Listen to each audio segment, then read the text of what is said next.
pagi hingga 12 siang. Tujuan saya di sini untuk melakukan tindakan yang efektif yang bertujuan untuk memperlancar jalan nafas yang membutuhkan waktu 5 menit sampai 10 menit. Apakah Ibu bersedia? Baik Ibu, kita langsung mulai ke tindakannya.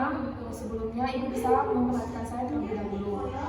Yang pertama itu tarik nafas selama 3 kali. Yang pertama itu dihembuskan dengan mulut mencucu.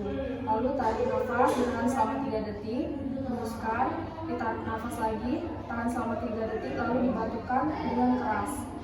Ibu, apakah Ibu sudah mengerti? Baiklah, kita mulai dulu sekarang dulu.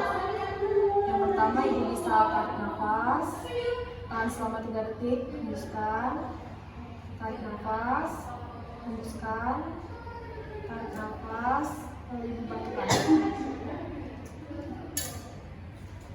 Ibu, saya sudah melaksanakan tindakannya. Jika butuh bantuan dari samping, saya ada di Universitas Terima kasih.